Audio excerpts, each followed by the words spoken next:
नमस्कार दोस्तों, मेरे चैनल पर आपका बहुत बहुत स्वागत है। दोस्तों आज मैं बात करूंगी महामृत्युंजय मंत्र की। वो किस तरह बना, उसे किसने रचा, सारी बात। तो दोस्तों चलो चलते हैं वीडियो पर। दोस्तों एक ऋषि होते थे, मंडूक ऋषि। और दोस्तों वो और उनकी पत्नी दोनों तपस्या कर रहे थे क्योंकि उनके कोई संतान नहीं थी। उन दोनों ने भगवान की बड़ी कठिन तपस्या की।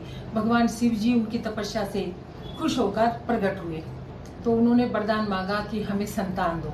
तब भगवान शिव ने कहा कि तुम्हारे पास दो ऑप्शन हैं। एक तो तुम ऐसा पुत्र दे सकता हूँ जो 100 साल जिए लेकिन मंद बुद्धि हो, और एक ऐसा विकल्प है तुम्हारे पास कि जो बहुत ज्ञानी हो, परम ज्ञानी, और वो 16 साल की आयु से मिले। तब उन्होंने बहुत सोच समझकर असमंजस में भरकर कहा कि हमें आप ज्ञानी पुत्र दीजिए जिसकी आयु 16 साल हो। तो इस ऋषि ने वरदान मांग लिया, लेकिन उन्हें अंदर अंदर पता था कि 16 साल होने के बाद तुम्हारा पुत्र नहीं रहेगा। तब जैसे जैसे वो बढ़ता गया, उसके गुण भी बढ़ते गए। वो बहुत ज्यादा तेजस्वी था और बहुत ज्यादा अध्यात्म में ज्ञान रखता था। तब वो 16 साल का होने वाला था, तो उसके पिता ने उसे सारी बात बताई, उसके अल्प आयु होने की बात भी उसे बताई। तब उस बच्चे ने निश्चय किया। उस बच्चे का नाम था मार्कंडेय ऋषि। तो दोस्तों बाद में मार्कंडेय ऋषि बने, उनका नाम मार्कंडेय रखा था उनके पिता ने। तो उन्होंने क्या किया, समुद्र के किनारे जाकर एक शिवलिंग बनाया, और शिवलिंग बनाकर उन्होंने उसकी पूजा आराधना शुरू कर दी। अब दोस्तों वो दिन आता है जब वो 16 साल के होने वाले थे। उन्होंने एक मंत्र का निर्माण किया, जो मंत्र था महामृत्युंजय मंत्र। उन्होंने ही, मार्कंडेय ने ही इस मंत्र का निर्माण किया था, इसको रचा था। तब वो 16 साल के वाला दिन आया, जब वो 16 साल के हो चुके थे। तब आए यमराज। यमराज ने जैसे पांसा फेंका, उस मंत्र की शक्ति से जो वो बिल्कुल ऐसे, उन्होंने शिवलिंग को अपने ऐसे गले लगाया और वो मंत्र पढ़ने लगे। तो सुबह से शाम तक मंत्र पढ़ते पढ़ते रहे। तब वो फंदा फेंका यमराज ने, तो भगवान शिव जी प्रकट हुए और उन्होंने कहा कि नहीं, तुम इस बालक को नहीं ले जा सकते, ये मेरा परम भक्त है।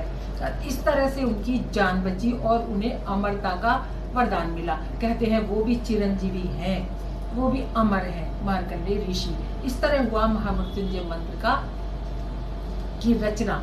तो दोस्तों इसमें जो एक सुगंधिम आता है, तो कहते हैं कि जो आदमी ध्यान में बैठ जाता है, इस मंत्र का उच्चारण करता है, उसके अंदर ऐसी सुगंध आने लगती है, बहुत अच्छी सुगंध आने लगती है। दोस्तों इस मंत्र का रहस्य सबसे बड़ा ये है कि हम इस मंत्र में 33 अक्षर हैं, और हमारी जो रीढ़ की हड्डी है उसमें भी 33 मंत्र हैं। तो इस तरह ये मंत्र जब हम करने लगते हैं, अगर हम 11 मंत्र से भी रात को बैठकर इसकी शुरुआत करें, तो हमारी रीढ़ की हड्डी में जो भी मनके हैं वो हर एक हमारे एक्टिव होने लगते हैं। और विज्ञान कहता है कि हमारी मृत्यु तब होती है जब हमारे सेल बूढ़े होने लगते हैं, और बूढ़े होकर वो मरने लगते हैं। तो इस मंत्र से कहते हैं वो सेल दोबारा से एक्टिव हो जाते हैं दोस्तों, क्योंकि रीढ़ की हड्डी में ही सारी चीज छुपी हुई है। दोस्तों कहते हैं ये मंत्र अमर तक कर सकता है। इस मंत्र की जो ऊर्जा होती है दोस्तों, ये कोई भक्ति नहीं है, ये मंत्र का कंपन और ऊर्जा होती है। दोस्तों ये साइंस भी मानता है कि इस मंत्र की जो ऊर्जा है, जो इसकी कंपन है, इसके शब्दों का जो, वो बहुत अच्छा है दोस्तों। अब इसको करने से कैंसर तक की बीमारी कहते हैं ठीक हो जाती है। दोस्तों अगर कोई किसी को कहते असाध्य बीमारी भी है और डॉक्टरों ने उसे जवाब दे दिया है, तो इस मंत्र के उच्चारण करने से दोस्तों वो भी ठीक होने लगती है धीरे धीरे। और आप रात को बैठकर 11 बार इस मंत्र का उच्चारण करें। आसान सा मंत्र है, लेकिन टाइम लगता है इसको याद करने में। तो दोस्तों ओम भूर्भुवः स्वः तत्सवितुर्वरेण्यं भर्गो देवस्य धीमहि धियो यो न प्रचोदयात्, ये गायत्री मंत्र है। और दोस्तों गायत्री मंत्र की जितना ही वो बड़ा है। ओम त्र्यंबकम यजामहे सुगंधिम पुष्टिवर्धनम उर्वारुकमिव बंधनात् मृत्योर्मोक्षी, ये मंत्र। तो दोस्तों ये जो दोनों मंत्र हैं, आज हम बात कर रहे हैं महामृत्युंजय की। महामृत्युंजय जो मंत्र है दोस्तों, वो हर बीमारी को, असाध्य को ठीक कर सकता है, क्योंकि इस मंत्र को भगवान शिव का वरदान है साक्षात। दोस्तों वैज्ञानिकों ने जब रिसर्च की तो माना कि हमारा जो ओम शब्द है वो दुनिया का सबसे पहला शब्द है। उन्होंने एक बार ब्रह्मांड की रिकॉर्डिंग की थी, तारों की, सूरज की, चंद्रमा की, इनकी आवाज़ें, वहाँ से सिर्फ एक ही शब्द सुनाई दिया, ओम। वो नाद, उसे पहले ज़माने में नाद कहा जाता था दोस्तों। तो ये है महामृत्युंजय मंत्र की महिमा, इसे किसने रचा, ये सब मैंने आपको बताया दोस्तों। तो दोस्तों मिलती हूँ छोटी सी फिर किसी जानकारी पर, तब तक के लिए दोस्तों अपना ध्यान रखिए दोस्तों।